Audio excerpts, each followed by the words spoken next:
The following is an Infinity One Productions presentation, keeping it honest, insightful, interactive. Covering the latest in wrestling and beyond. You're listening to the RCWR Show with your host, Lee Sanders. Coming at you now with an all-new episode of the RCWR Show on February 12, 2013. We're 1 minute past the 11 o'clock hour. I will be joined very shortly by new co-host Diamond K. We were talking a little bit off and on during the weekend, and he definitely knows that we're supposed to be doing a show tonight. I was actually supposed to give him a call, but I got a little sidetracked over here. So we'll give him a few minutes, see if he's going to come in. If not, who knows? Maybe we'll go ahead and we'll give him a call live on the air, or maybe we'll try to see if we can get him in during a commercial break. All right, but in the meantime, hope that those of you that we haven't heard from in a while had a fantastic weekend. Looks like spring is right around the corner. Looks like we might be starting to get a little bit of early signs of cherry blossoms. You know what that means. Almost time to put away those winter coats. All right, as always, we got the chat room that is loaded up for you all right now. Feel free to jump on in there with a wrestling question or comment, as we are going to be live on the air for the next 60 minutes plus.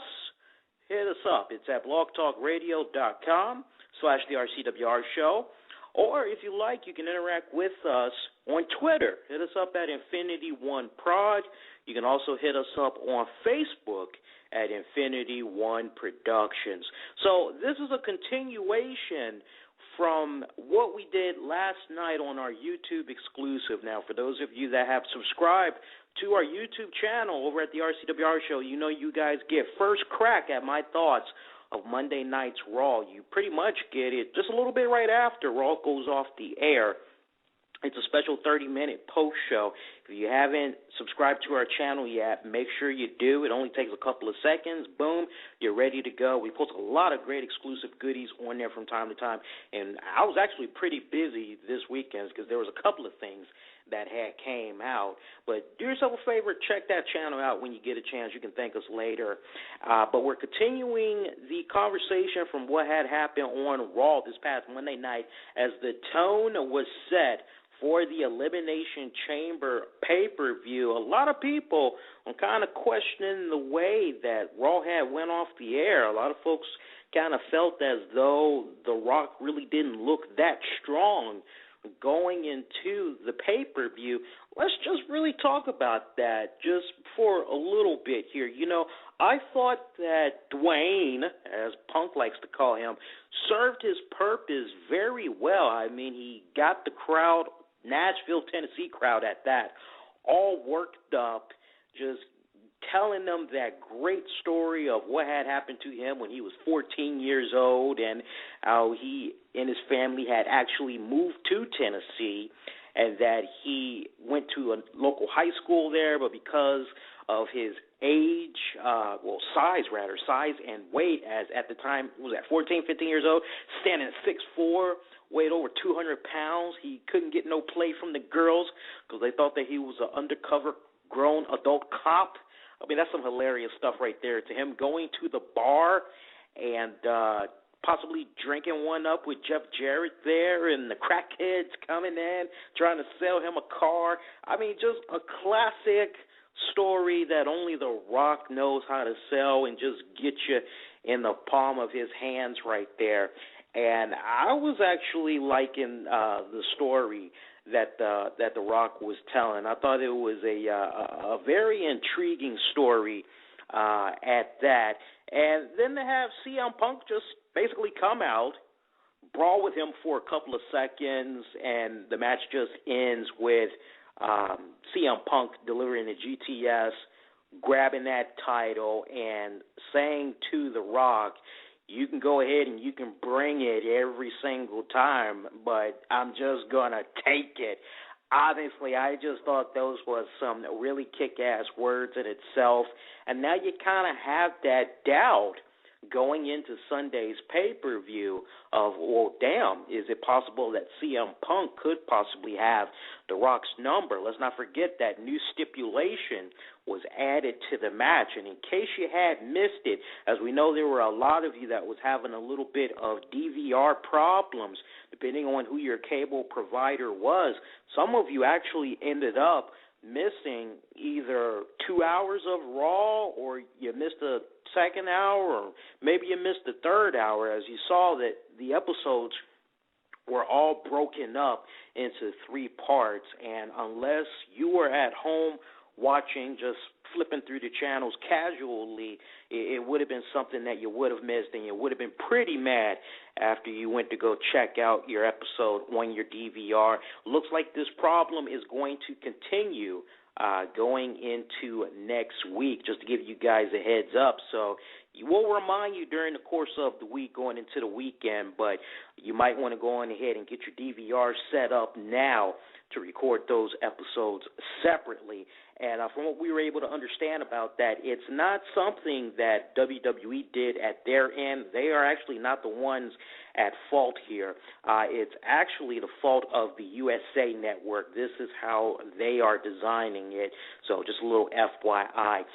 But the stipulation that was added to that CM Punk Rock match, it looks like CM Punk versus Rock will have the following stipulation. If The Rock gets a count-out or a disqualification, folks, then the title will be able to change hands. I repeat, the title will be able to change hands. So keep that in mind. I know a lot of people were a little bit irritated when they had first heard that. They were under the impression that, okay, it looks like The Rock is going to get screwed. It's possible we're going to see CM Punk get the title right back. I would actually hold the horses on that. I don't really think that it's as clear-cut as some of you think it is. We're going to have a pretty cool kick-ass episode of our Call That Match edition, which is going to be available later this week. We were actually supposed to get it out to you guys a little earlier today, but I unfortunately had got a little bit sidetracked with some personal stuff. So we're going to try to see if maybe we can get that out to you guys a little bit later on tonight. So if you happen to be a late night owl, just feel free to go on ahead and check it out. It's going to be at our YouTube channel. And let's see if we can slide in co-host Diamond K. Diamond K, buddy, you there? Yep, I'm here.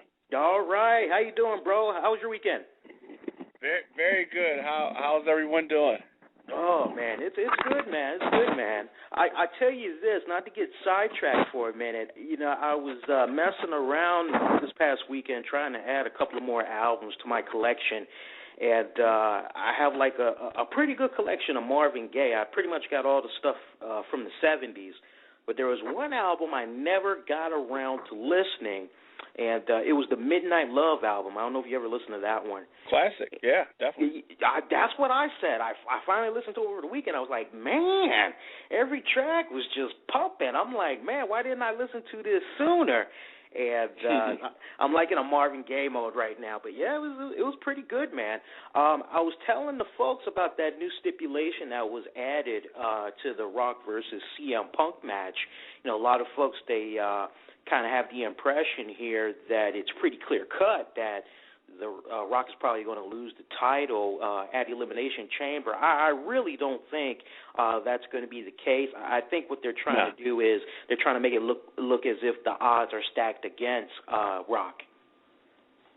Well, let me tell you something that hit me yesterday, and I was really looking forward to getting on the show today to spit my theory. I see CM Punk versus Brock in the near future. Like how near? Very near. I think they're setting up a contingency plan because I see Heyman turning on Punk with Brock. You know, I see that Rock retains. Punk doesn't get the job done. Heyman six Brock on Punk. Ooh. Now, why would Heyman do this? Well, I mean, he's not the best in the world. He can't get the job done unless I can help you. You don't get the job done. I've been carrying you. Okay. That type of thing. Right. And that actually makes a lot of sense because you think about how he paid off the Shield, how he paid off, was that Brad Maddox? Basically, so far it's taken 4 men to help CM Punk retain. Right. If it wasn't for me, you wouldn't have had the title, 100 days or whatever, something random. But that's what I saw yesterday.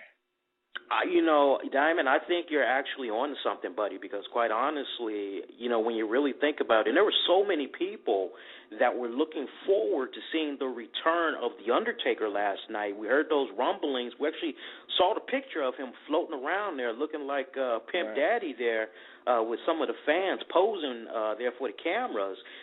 Looked pretty well rested from the few pictures that we saw of him in his street clothes. A lot of people were under the impression that maybe he was possibly going to pop up. Maybe we get a little taste of who his next WrestleMania opponent might be. I would think at this point, for those of you wondering if Undertaker's probably going to pop up at Elimination Chamber, I highly doubt it, although, one could kind of kick back and say, okay, you know what? You have all these names that are thrown into this number one contender spot for the World Heavyweight title there to meet the champion at WrestleMania. We still don't have Christian. Undertaker has won that title many times. But honestly, I don't even see a cameo happening from Undertaker at Elimination Chamber. Do you? No, I think we won't see him until probably the night after Elimination Chamber. Yeah, night after Elimination Chamber is going to be a big Raw.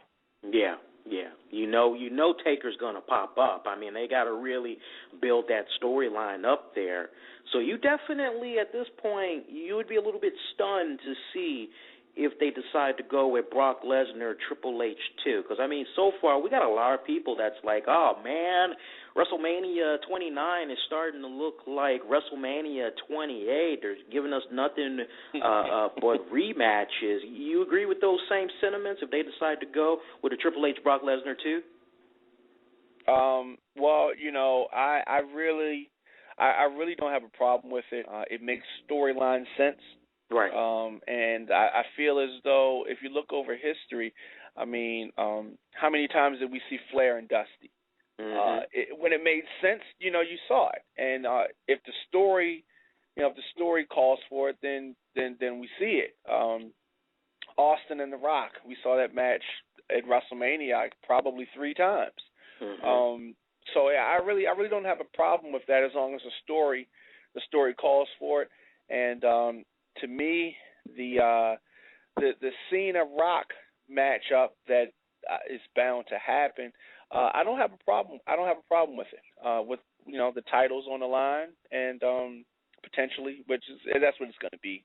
And I think that's a good thing. I mean, if it's a 3-way, does that make people happier? If it was a 3-way, I definitely would think so. Yeah. So maybe you go with the 3-way.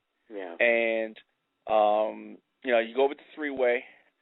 Rock drops the title, and Punk, and Punk loses obviously because he drops the title.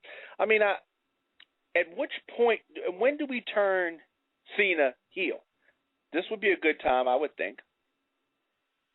I would think so, but I mean, it just seems like he is so hell-bent on staying that course. Right. I would love to see it happen, and I mean, it's funny because this topic always come up. It's been very passionately coming up for the past 3 years now, and I mean, with 10 years in the books already, I just don't see it happening, unfortunately. And John Cena has gone on record, many times, telling folks that one of the main reasons why he refuses to go heel is because of all the good work that he does for the Make-A-Wish Foundation. A lot of kids, they really do believe in him being a big old superhero, real-life superhero at that. So I guess he's not really trying to shy those folks away. Right. And I can respect that. I can definitely respect that. But it wouldn't necessarily be so much of going heel for me. Just try to show a little bit more of a mean streak. Not everything is all peaches and cream. There's always that shade of gray. Right in between the darkness and the light. Kind of have him be a little bit more in between there. And I think that would just be enough in itself to satisfy fans. But I don't even see them going that route. Nah, I definitely don't see them doing that. It's very unfortunate. Yeah. I mean, so you subscribe to that Vince Russo school of thought? Just a little bit. Just a little bit. But I will go on record and quickly say I do not see the titles as props. Let me make sure I'm clear of that, because I know Vince Russo, he looks at those bad boys like it's candy, just give it to this person. Whatever, just give it to that person. Nah, I'm not going that route. Right. Let me pick your brain on something, because when I saw this play out, when I saw this play out on Raw, I was kind of like, it made me raise an eyebrow. And that was immediately followed by what happened with Jack Swagger there. So that kind of gives you an idea where I'm going with this.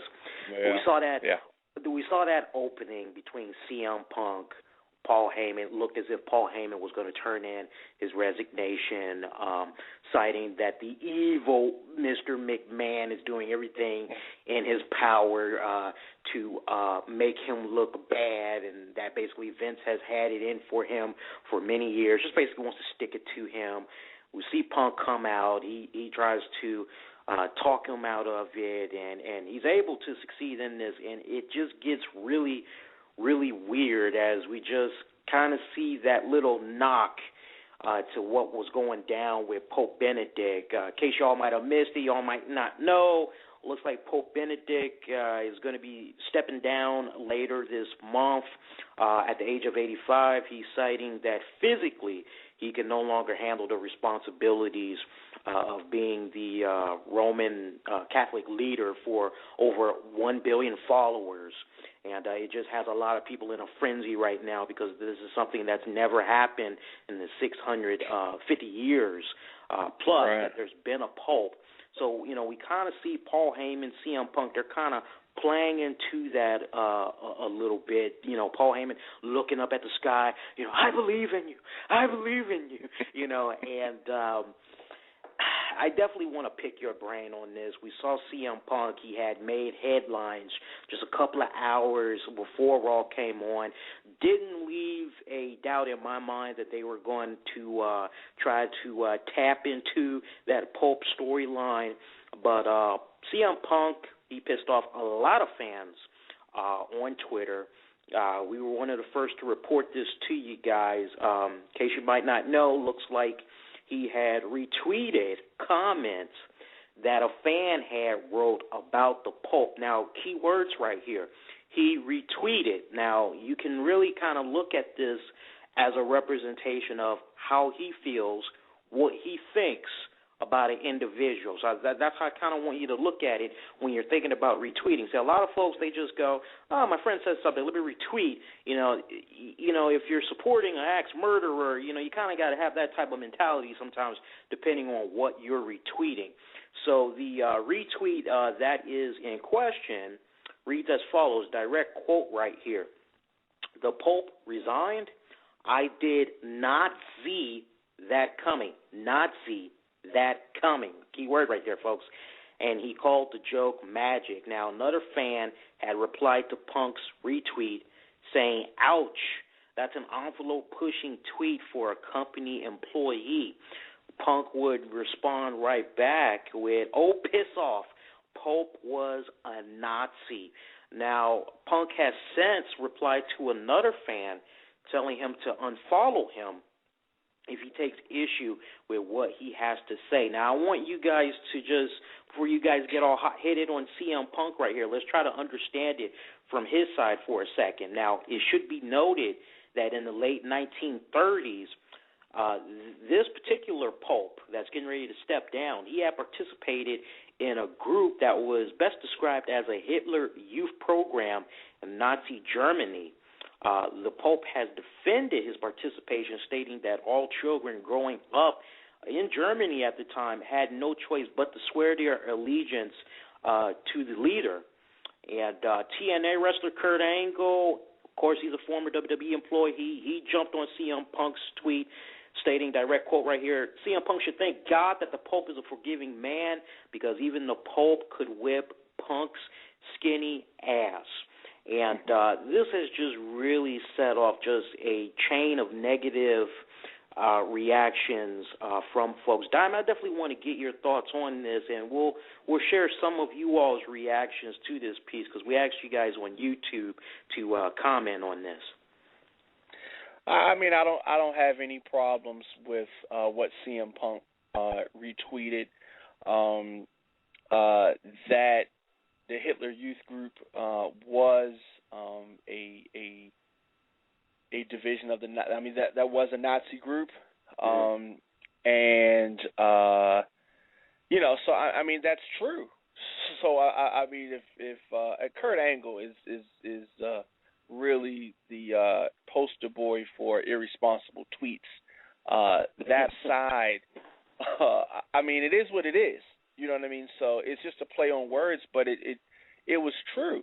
You know, so I mean, he didn't commit any crimes, you know, or they would have tried him, and you know, when they had that type of stuff going on. But I mean, anybody who was committing some of those crimes at you know during that time would definitely not be alive now. So you know, due to age. But I mean, I don't see the problem with it. I mean, he was in a Hitler youth group. I mean, that is a Nazi youth. I mean, that's what it is. Yeah. You know what I mean? I mean, he didn't say he killed anyone, but it is what it is. Yeah, yeah. You know, it's funny when I hear stuff like this, and you know, fans were calling for CM Punk's head on a platter after he said that. I just want to read a few comments here, and there's really not that many coming in. And you guys are more than welcome to leave more comments. It's a piece on our YouTube channel, and who knows, maybe we could follow up on it this weekend with our special guest, and we'll give you the details on that in case you might have not heard the news. Let's go. There's only a couple here. Let's go with Goodfellow 144 first. Kind of reiterated what you said there, Diamond. He said, to play devil's advocate, the Pope was a member of Hitler's Brown Shirts youth organization. It's the truth. He is correct. He was young, but never expressed sorrow for it. The man, CM Punk, is only expressing himself. Anti-Diva love letter. She said the following: back in that time, you had no choice. There was no, sorry, I don't want to be a part of that. You had to, no matter if you wanted or not. I don't like the Pope. I am a Christ, but not Catholics, but I am for Germany.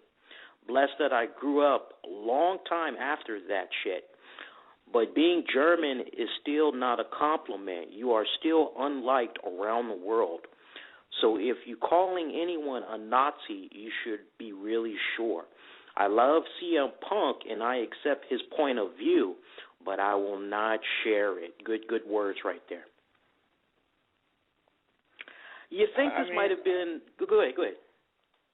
I mean, it's really. I mean, it's. I don't know. It's really unfortunate in this day and age that you know, that people critique the tweets as much as they do. It's unfortunate. You know, it's really unfortunate. But I mean, there's whether you were in there by force or not. If someone killed someone and someone quote unquote forced them to, they still would be a murderer. But he's not even saying you're a murderer. He just is saying that you are a Nazi. Whether he was in the group, because his mother made him do it or the government made him do it, he was in the group. And that's all that is being said. That part is, irrefutable. Right. You hit it dead on the nail there. Folks pay very particular attention to certain tweets, and I always say this. There's only so much you can say in 140 text character on Twitter. I mean, you have to be very clever. You got to be a little savvy. You got to make your point. You got to make it count so that you can, get that attention that you need to get. And if you can't do it in 140 texts, Facebook is probably your best bet, where you could just write a whole freaking essay out. And the one thing that I noticed, Diamond, when everybody was just kicking back, and I didn't even, I didn't even give into this. I did actually contact CM Punk on Twitter, and I wasn't expecting him, hit me back because he's CM Punk, he's the best in the world, he doesn't have time for me. But I hit him up. I said, look, man, I said you're more than welcome to, maybe give us or just everybody a general statement. A press release statement, that we could read on your behalf before, the damage really gets out of hand, because it looks like it's really starting to get stupid here.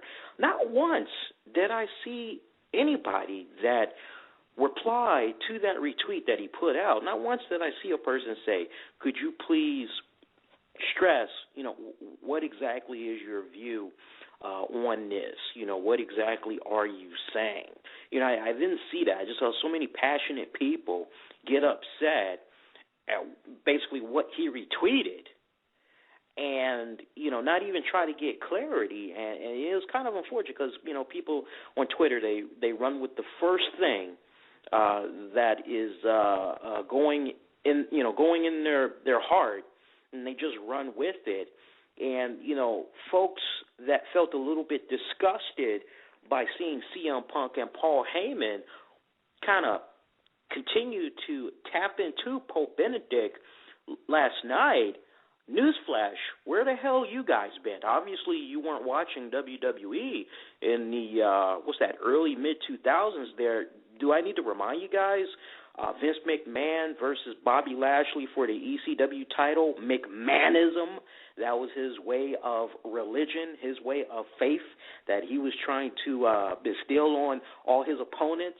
Or how about when Vince McMahon was poking fun at Shawn Michaels' religious background, wanting to fight him and God. We all know how that had ended up. Yeah. This isn't the first time that Vince McMahon and WWE has poked fun at religion, and I for me, it's just kind of mind-rattling because these are the same fans, Diamond, that'll sit up and say, I want my rated TV 14 WWE Raw. I want those raunchier storylines. I want those storylines that's going to make me go, oh, my God. And here is another example within recent weeks that we've gotten a little taste of how it was back in the Attitude Era, and folks are just pretty much go, oh, this is too much. Yeah. The hypocrites come out. What I know, right? It appears to me that WWE is getting ready to tread some more thin ice. Yeah, let's talk about that. We saw Jack Swagger there. You know what? I just felt so sorry for, who was it, Jerry Lawler, Michael Cole. They tried so hard to push Dutch Mantel, and they were trying their damnedest. It's like, who is that? Is that who I think it is? Well, initially, I don't know about you, Diamond, but when I first looked at him, I said, damn, that looks like Captain Lou Albano. Who the hell is that? And, then they said, Foley. You know what I'm saying? It did look like Mick Foley there, yeah. You're like, it's Dutch Mantel. Well, you still don't know who the hell Dutch Mantel is, so I had to do like I normally do when I don't know something. I Googled the SOB. And, I knew Dutch Mantel. Hook him up then. Let him know who's Dutch Mantel. Well, I mean, Dutch Mantel has been wrestling for several years. He was also creative. He was a booker in TNA for a time, wrestled in Puerto Rico. The mid-Atlantic. He did a little there. He was in WWE before as he managed the Blue Brothers as Uncle Zeb, and it seems like they're using that same name for him there. But I mean, he's definitely a creative mind. He's written a couple of books on wrestling. So I mean, he's an interesting interview as well. So, and he's good on the mic. He's definitely decent on the mic. And we should point out to you, just remember that TNA connection there, because as soon as you said that had blew up a light bulb in my head there. He's also responsible for creating a very successful knockouts division in TNA when it was first starting up. He was the guy responsible for bringing in Awesome Kong. And, he basically had left the organization due to creative differences. And, you just got to kind of think back to when he was there. The guys that he was working with was Jeff Jarrett and Vince Russo, if I'm not mistaken. So, they had a pretty good run there for a little bit. How about that controversial promo that Mantel had cut after Jack Swagger had picked up that squash victory there over, I believe it was Zack Ryder, talking about how he's in this country and he sees faces that, he doesn't recognize, that he knows doesn't belong here, languages that don't look like him. That don't look right, that don't look like him. Languages that he doesn't understand.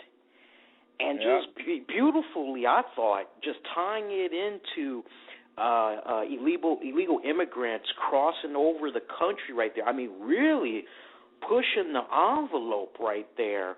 And keep in mind that, there was a period in time where WWE, they really cared about reaching the Latin audience. And since I've heard they've kind of given up on it, but I think this is kind of weird, given everything that's kind of currently going on in WWE. You got a Hispanic World Heavyweight Champion. I think it's smart. Please explain, enlighten us. Well, this is old school, okay? This is old school, and I've had the pleasure to speak with Dutch Mantel in the past, and this is the type of stuff that he lives for.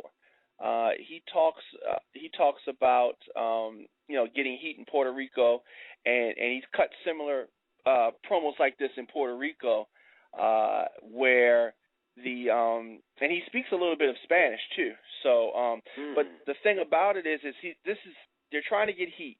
This is the sign that Jack Swagger is getting ready to get a major push. I predict that Swagger is going to be fighting Del Rio, or bare minimum Mysterio or Sin Cara to start it off. And this is exactly the type of promo to get the Latin community fired up. So this shows that they're going after them, to me, in order to – I think that thus far Del Rio's run has been a little stale. Yeah. This type of thing is going to ignite it.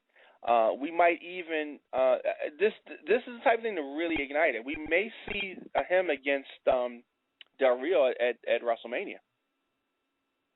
You could be on to something, because, I mean, I couldn't help but, go back to being a little kid when I saw this guy cutting that promo there. I'm thinking, man, this is shades of the Iron Sheik with Sergeant Slaughter, but better. I was really enjoying this, and I must admit, it wasn't really the new facial hair and you're pushing a new black attire. Okay, you've called your move the Patriot Act now. Okay, nice. That really wasn't doing it for me, although I was happy to see him back. But you add Mantel in his corner there.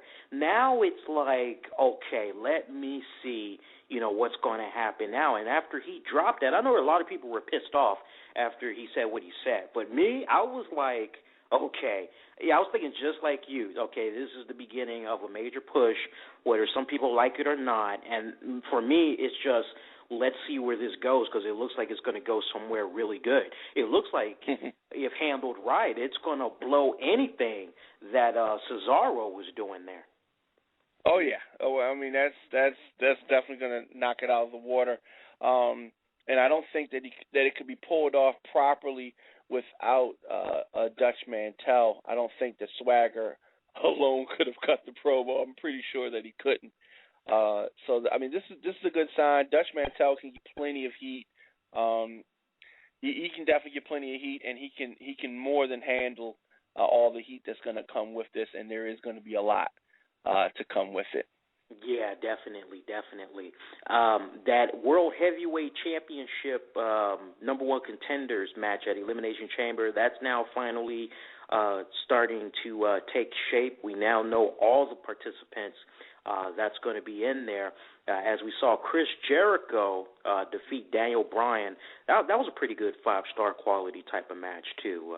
He ended up advancing to Elimination Chamber, so he's going to be making his 8th appearance. That is like a record. I mean, he already has the record, but he just continues to add on to that. And who was the other guy that ended up at Jack Swagger? He advanced. And Kane, surprisingly, was in a very, very good match with Dolph Ziggler for the main event there. He picked up the win to advance to the Chamber match as well. That was kind of shocking, actually. I mean, Dolph Ziggler, he just really proves that he can make anybody, except for Great Khali, he can make anybody look good. I'm sorry. Don't get me started on Great Khali. What was your thoughts when seeing John Cena, Sheamus, Ryback? Once again, they had got the upper hand on the Shield there. Are you liking the fact that it's basically Team Cena taking on the Shield, or does it kind of rattle you a little bit that we could be seeing the beginning of the end for the Shield just when it was starting to get good? Well, I think that the Shield has served its purpose as a crew, if you will, and WWE has had a lot of patience keeping them together this long. For WWE, this is a long time. I mean, if I was booking, I'd keep them together for a year before I broke them up. But WWE has got what they wanted to get out of them. I think that they were a vehicle to help further the storyline with Punk and his title. Now that the title is gone, what else can the Shield do? I think that they should have probably given them some, gold at some point in time and took them along that route. I don't think they're going along that route. What I got out of this final showdown, if you will, is that the Shield is going to go over at Elimination Chamber. I really hope you're right. I really do. Because, that would kind of be nice if they left it like that. That way they can kind of pick back up on it later. You know, but unfortunately, I don't know, man. I don't kind of, for some reason, I just don't see that happening. I see all those baby faces getting that win, especially with Cena involved. He's got to start looking kind of strong there going into WrestleMania to take on The Rock. But I agree with you 100%. The Shield, I think it's in their due. I think they've been really impressive since they've come into the main roster. They definitely should be allowed to go over those guys. I think it would do them more because, honestly, Sheamus, wouldn't hurt. those three guys, Sheamus, Cena, Ryback, they would be fine with the loss. You know, they can easily rebound from it. But let the Shield get it. What was your takeaway on Mark Henry there? We saw him come on out, and he just continued to inducting folks into his Hall of Pain there. It's funny you mentioned that. I don't know whether it was good or bad, but I was visiting with my grandparents yesterday, and my parents also came over, so I have closest people in my family. We have wrestling's on. They sat through the Mark Henry Great Khali match, and I don't know if you've ever had a chance to really watch wrestling with people that are not fans. Oh yeah. But they have a lot of questions. What's this? Why is he doing that? Why this? Why that? And so I thought that absolutely categorically the worst matchup that could be on the TV with some non-fans was a Great Khali in a match. And, so once he fell, my grandfather said, he's not getting back up. And that's true, Yeah. But just like any kid or old person, they love a good small person.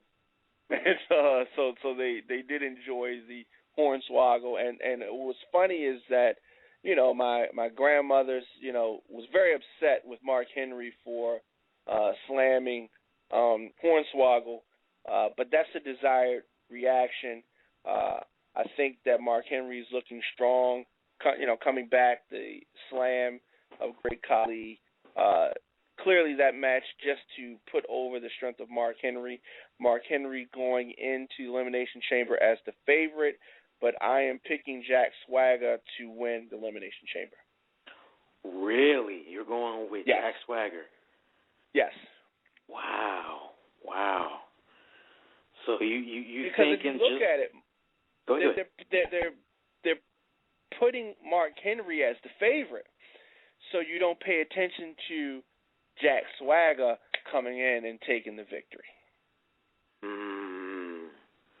Okay, I see that.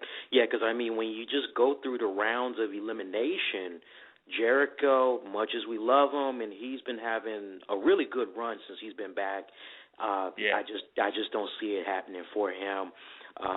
Who else is in there? Daniel Bryan. Kane, yeah. Daniel Bryan, Kane, no. Kane and Del Rio, how would that look? Yeah. Yeah, that'll put some. What that guy say, Tony Schiavone? That'll put a lot of asses in the seats. I don't see that happening. So really, it's down to either Mark Henry or Jack Swagger. I see that. You got Orton. You got Orton in there too, but I don't know about Orton. I just and I don't see Daniel Bryan.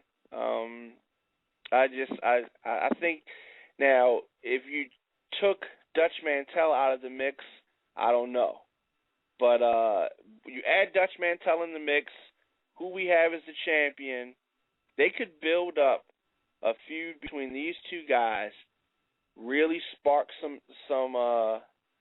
negative, they're walking that race tightrope, if you will. I've always been a fan, and it's a cheap heat, some people say, but I've always been a fan of a foreign wrestler, talking down to the American fans. I've always been a fan of that. But in this day and age, you really have to be careful with what it is, and that's why I think that a couple of the Arab-speaking wrestlers that they've done, in the last 5 to 8 years, they had to really cut the legs off of them early. But I've always been a fan of those type of things. Oh, yeah. What Dutch Mantel is doing is kind of a reverse of that. Mm-hmm. Just think about it. If they're willing to go this route again, maybe they should give Muhammad Hassan a call. That was I really like that. Yeah, that was a bad boy back in his day. But they cut the legs off of that. Yeah, as soon as the FCC started getting involved there, and it was like he was shortly released after that. It was like, oh man, and Daivari didn't last that long, unfortunately. And a lot of people, and I agree. Daivari. I mean, he, physically, he just looks like a monster. But if only he had what Hassan had as far as the mic work. Oh man. That would just be a great package in itself. And were you a little bit surprised that we didn't get any Divas action? I didn't really realize it until Raw went off the air. I didn't even notice it. But if Caitlin's involved, I'm not surprised. They just left it off the show. I know, it was like, whatever, maybe next week. That's pretty much how it was. It was like maybe next week.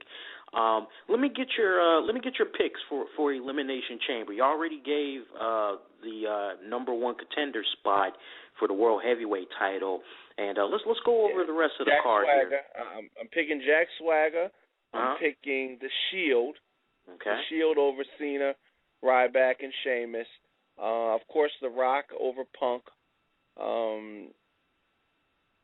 Del Rio over the Big Show. Okay. Cesaro over the Miz. Caitlyn retaining against Tamia. And Brodus Clay and Tensai over the Rhodes Scholars. Yeah, and that's going to be in the YouTube pre-show there. I don't know. I got to sleep on it. I usually offer match predictions later, but I'm going to have to sleep on this one because some of them just don't look too clear-cut for me. Like the one I'm looking at off the break is that Rock versus CM Punk. Could they possibly do it before WrestleMania? Could a title change hands? Here's the thing, though. Dolph Ziggler, that is like the X factor right now. Do you see him, if you're writing it, okay, is it time to pull the trigger? Or at this point, it's like, you know what, WrestleMania is right around the corner. Let's make history happen. Let's have the man cash it in at WrestleMania. Definitely, I think that he should make a move to cash it in at WrestleMania. That's a big stage, but I definitely would not do it at Elimination Chamber. Okay, definitely not at Elimination Chamber. No. All right, so you guys, you heard it WrestleMania first. or the day after. Yeah, that kind of makes a little bit more sense, yeah. Personally, I'm hoping that it can play out in a way where it's Del Rio versus Jack Swagger, because, that would really just create a WTF moment to see Dolph Ziggler just come out of nowhere, cash in the briefcase, and boom, he's the new champion. I don't know. I just got this weird vibe that's the payoff that they're going to be going with. And should be interesting to see how this pay-per-view is going to be playing out. And for those of you that are a little bit curious, we will be doing a post-show Sunday night at 11 p.m. Eastern right here on Blog Talk Radio. We'll definitely be covering the fallout from the event. And, I usually like to try to get a little jump start early. I usually have the chat room open for folks right at the time of the pre-show. So for those of you that's going to be ordering the pay-per-view, if you want to kick on back and interact, you'll be able to do so. Otherwise, just join us at 11 p.m. And the phone lines will be open. I repeat, the phone lines will be open. We want to kick back and listen to you guys, get you all's take on what happened on the pay-per-view. I want to pick your brain on something, to follow up on something that we were talking about last week. I haven't ordered the DVD yet. As soon as my girlfriend saw me, I was just giddy when I was watching the clip of it. She was like, "Who is that?" I said, "Oh, it's so and so." She goes, "Oh Lord." I was like, "What? How much is it?" I was like, "It's $20, but it's a 90-minute shoot interview." And she goes, I don't know, just there's something about that I don't like. I think she's fake. I said, okay, I'll hold off on it. It looks like WWE Hall of Famer Sunny. She recently had sat down with kayfabe commentaries and she did a 90-minute shoot interview. It just came out, I believe, yesterday. And a couple of people, they gave us some pretty interesting reviews. They said it's like the best of their work so far that they've put out. I don't know if you've heard this little sample. I just want to play you a clip, and I want to come right back, and I want to get your thoughts about it, okay? All right. All right, I'll play this for you guys. And if you guys haven't heard it, too, enjoy it. It's a pretty good clip. It's about less than 3 minutes, 30 seconds. Let's just roll this clip, and we'll get your reactions. All right, hang on. Here's an email from the ex-girlfriend saying, it was so good to see you last night. I've really missed you, blah, blah, blah.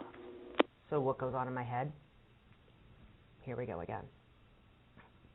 I've never been like that before in my life. I've been on the receiving end plenty of times. I was never like that before in my life. And there's no excuse for it. I'm not saying because of what I found out it's okay, because it's not. I got there and his parents were there. I can't remember if he was there at the moment or not, but I already had some alcohol in my system. So you get out of jail, you get alcohol, and then you go back home? Yeah. Okay. I drank right out of court. Hardly even coming to. Coming to enough to get out to the store to get more. So I scaled up the balcony to the second-story balcony. I'm sitting there amongst hardened criminals, murderers, rapists. They took my ponytail, including my own hair, and cut it all off. She was one of the Latin queens, and when she was 16 in a fight with a bunch of gang girls, they took it too far and beat a girl to death, and she was pregnant, so she got 2 counts of murder. That was one of my friends in jail. Now, at this time, this is when Linda McMahon was running for Senate. So me being in the news all over New York, New Jersey, Pennsylvania, and Connecticut, the 6 o'clock news, the 11 o'clock news, 4 or 5 times over a month period, plus TMZ 5 times, wasn't looking good for the company and for her. They were quite upset. The Senate race had just ended. So as the Senate race was going on, they're paying $1,000 a day. For the nice place. As soon as the Senate race is over, guess how much this place costs a day? So you can just $106 a day. Did you ever see the movie Girl Interrupted with Angelina Jolie, Winona Ryder? They're in a mental hospital. Mental hospital, right. Well, this is where they shot it. So if you look at this disgusting facility in the movie, this is where I was. Where they do lobotomies. You have to wash dishes from 6 a.m. to 11 p.m. every day for a week. And you're not allowed to sit. 6 a.m. to 11 p.m., you're on your feet washing dishes. And when the dishes are all washed, you put them all back in and you rewash them. And I said, Shannon, we're not even talking about you. Just mind your own business. We were talking about something else. Well, she didn't want to hear that, so she threw a glass at my face. The glass hit me right here. I had my lawyer call the WWE, and they're like, no, we're not paying for anything else. And I said, how is it that you can pay for Scott Hall to go to 12 rehabs? Nice rehabs. Rehab. They said to me on the phone, well, you're not Scott Hall. I couldn't tell you one good thing about you. Why don't you tell me something nice about you? Make me like you. I hate to talk about my personal life so in depth, but that's what we're here for, isn't it? You talked about your personal life elsewhere. Yeah. Was that stuff true? Not all of it. You know how many shoot interviews I've done, not with you, but with someone else, that I completely made up stories to make it sound interesting, and they were completely made up off the top of my head. It's nonsense. Did Chris know about your indiscretions? I don't know. Candino? How could you not know? It never came up. How could he not know? That's a better question. That I don't know. I wronged him in ways that he didn't deserve. Nobody deserves that. No one. I've never cried so much, Sean. You're killing me here. No, but this is going to feel good when you leave here. Is there a mental illness here? Probably. Okay, so that was WWE Hall of Famer Sonny. Now, the key words, unfortunately with our switchboard, we aren't allowed to kind of rewind it and play a key part for you guys, but I hope you had keyed in on that one section where she said, I've done so many shoot interviews, not with you, but somebody else. I pretty much tell them any old type of thing. So basically, she's lying to them. Okay, now, for some of you guys that don't quite know, we know there's some of you all out there, you don't know what a shoot interview is. Basically, let's say me and Diamond were interested in maybe getting Vince Russo on the show for a shoot interview.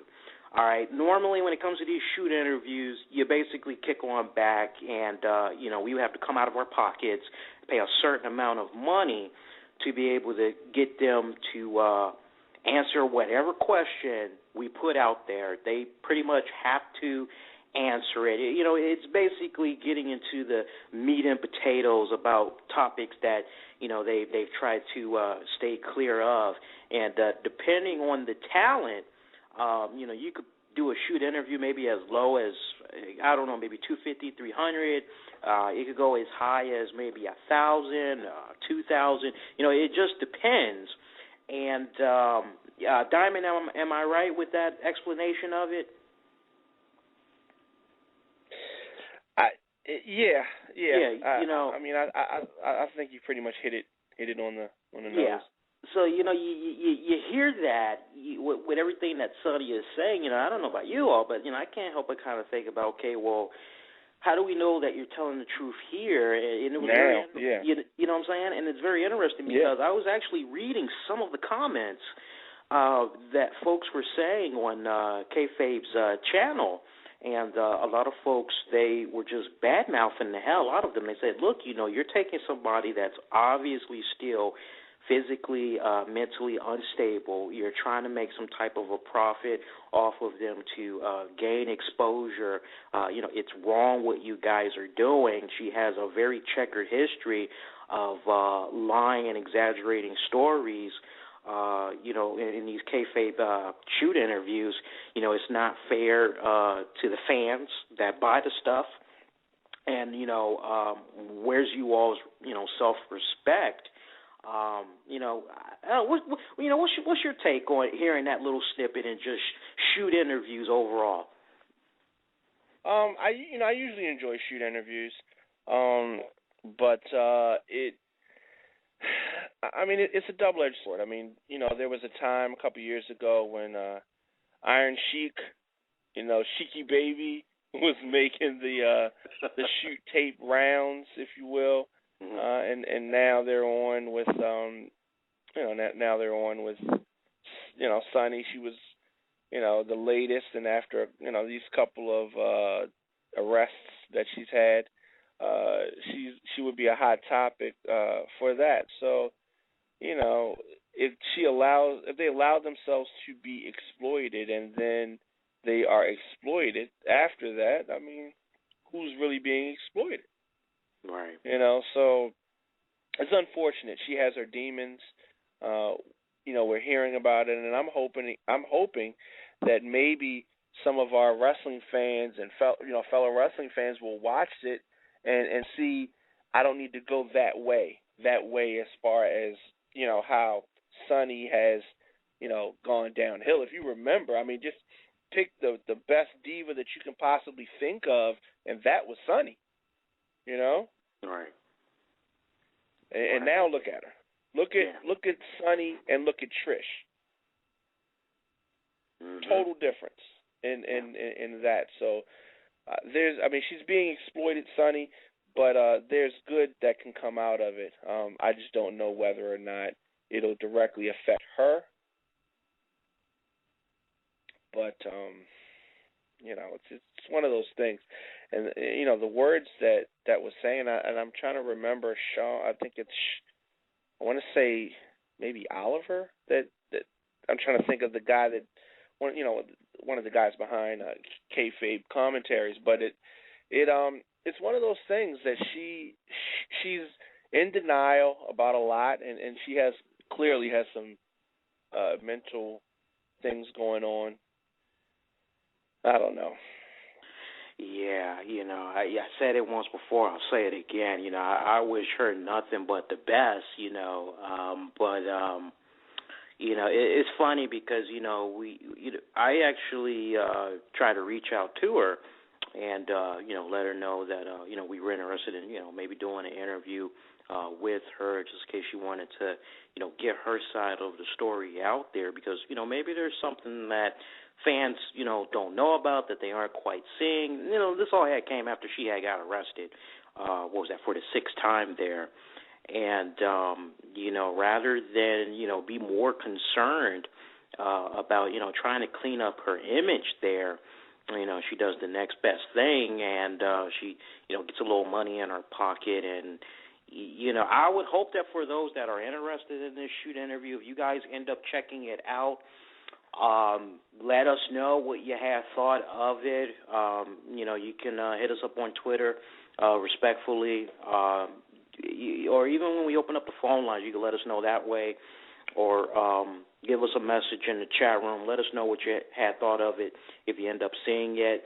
I'm going to listen to my woman on this one. She was like, "You are not buying that." Like, hey, you can't believe anything. And she said, to quote The Rock, you can't believe what that crackhead says. And I don't. What did you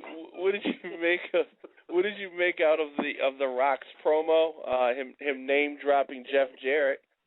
I thought that was like a welcome breath of fresh air. I mean, there was a name that I hadn't heard in so many years.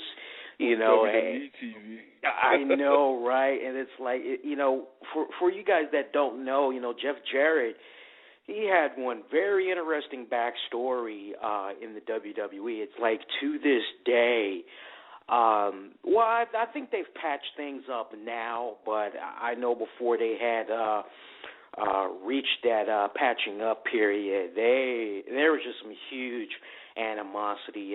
And the story that is legendary now is basically there was this night, I think it was like, what's that, late 90s, Jeff Jarrett was supposed to go to this pay-per-view, and he was supposed to drop, I believe, the Intercontinental title to China.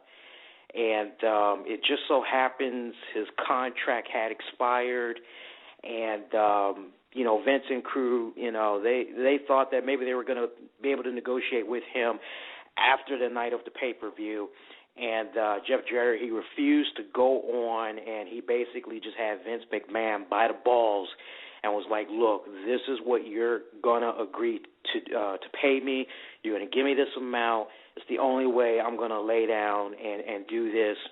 And Vince was pissed. He was not trying to do it, but you got to keep in mind, this was a pay-per-view match that he was hyping up for weeks. So fans were expecting to see this. That would have been his ass big time if he wouldn't have been able to deliver on this. So he went on ahead and he paid it. And I remember reading Chyna's book there. She was talking briefly about it, and I remember when she mentioned the exchange of words that she had with Jarrett. He said, "It's nothing personal. It's just business. Let's go out here. Let's have some fun." So it wasn't anything personal against her for being a woman or whatever like that. It was just strictly about filling up his pockets. And he filled up his pockets, and that was pretty much it for Jeff Jarrett after that. Ever since. He hasn't been back ever since.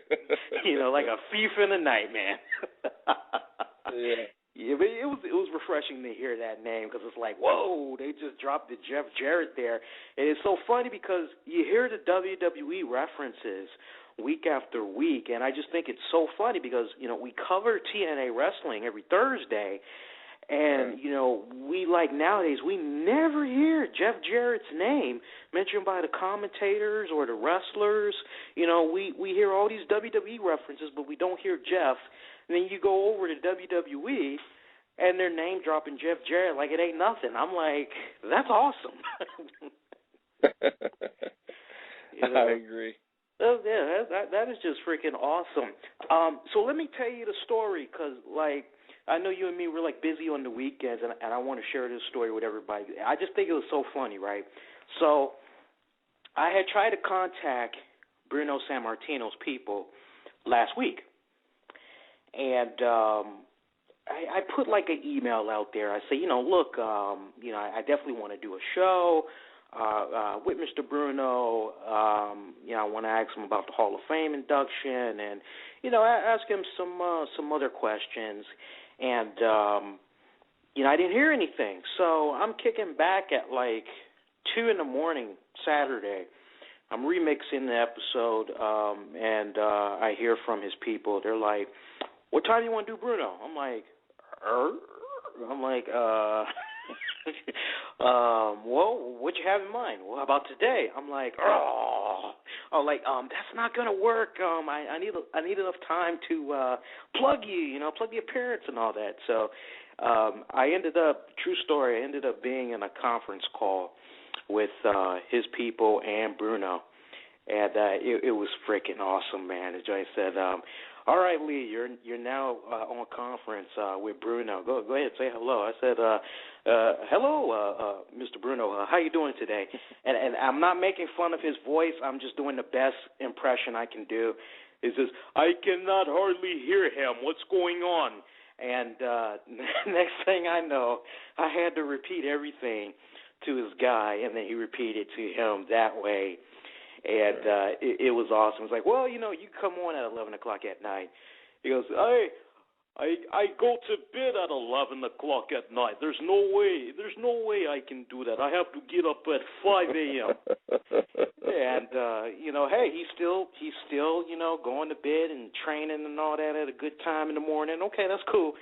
So, long story short, we got the one, the only, the true living legend, the Italian Stallion himself, the longest reigning champion in WWE history, Bruno Sammartino. He's going to be coming by the show this Saturday, 2 p.m. Eastern. It's going to be an exclusive interview. Now, some of you guys, you've probably heard a few rounds that Bruno has made on just a couple of other shows, and he really has been granting that many interviews. We're not going to be rehashing the questions that's out there. I'm not even sure what questions have been asked to him. It's like the way that I usually do this is I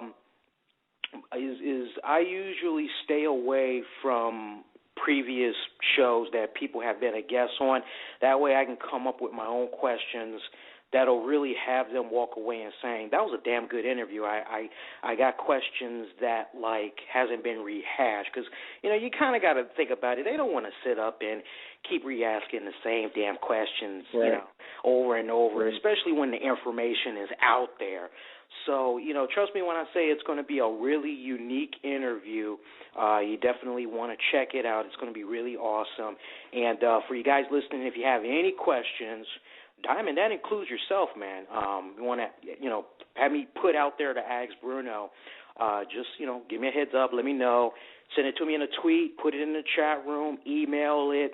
We'll select a handful of questions to read to them while we got them on the air. And, it should be freaking awesome. As long as I've been interviewing folks, man, this is I'm definitely doing my homework on this one.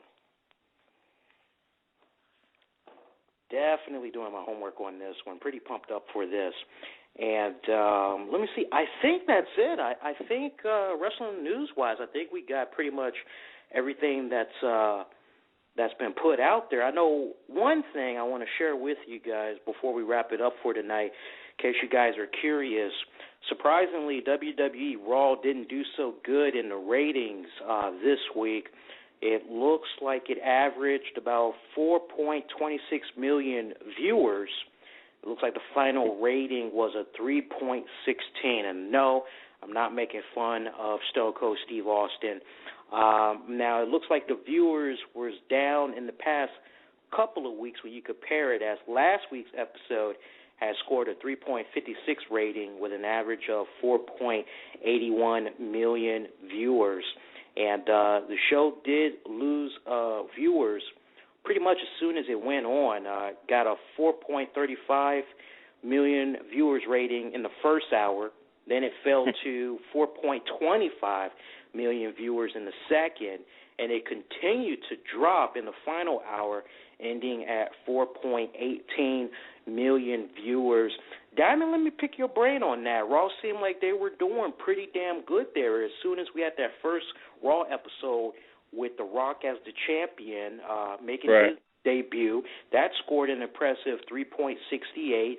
Then you go to the week after that, he wasn't on. It did a 3.58. We just heard last week did a 3.56. Now, this episode that we just got off Monday did a 3.16. Why do you think the low decline there? The show wasn't that interesting. That's just what it is in a nutshell. You got good ones and you got bad ones. This goes along with the bad ones. I can't help but bring up this point, and I'm glad we're still on the air. It was something that had rattled my brain, and I thought what some of the folks were saying, they had a very valid point. Let's put it out there.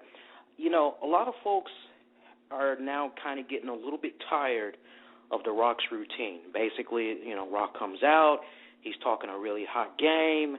It's pretty much, I'm going to keep the title. Well, I'm going to take the title away from you. Well, we'll see. Yeah, we'll see. I'll see you at the pay-per-view. Yeah, whatever. So, that's pretty much it. And it looks like at this point, a lot of folks, they're actually kind of getting a little tired of seeing The Rock just do nothing more than talk on Raw. Do you think with all these weeks now going into WrestleMania, I believe we're maybe about 7 weeks away or something like that, you think at this point, WWE Creative, they need to kind of switch it up a little bit and possibly put Rock in a position where he could have a match? No. Really? He should appear. I think he should appear. I don't think he should wrestle as the champion or the challenger. I mean, not on Raw. No, I don't think so. I think he should appear but not wrestle. I don't think that the champion, the WWE or World Champion, should wrestle on Raw, defending the title. Not even. I think they should appear, but. Well, what about at least for a tag match? Yes, but singles match for the title, no, I don't think so. And if they do it, they have to make it a big deal. Yeah, I definitely don't want to go that route. I would, at this point, when I'm thinking matches for him to do on Raw, just to kind of switch it up, I'm definitely thinking of a tag team. I would love to see him in a non-title match, but I just don't think that would be the best route to go. You don't want to kind of possibly risk injury there. He's got all those movies he's getting ready to do. I think tag match would be the more safer route to go. But we're both in agreement he should definitely be wrestling a little bit more on Raw. Right.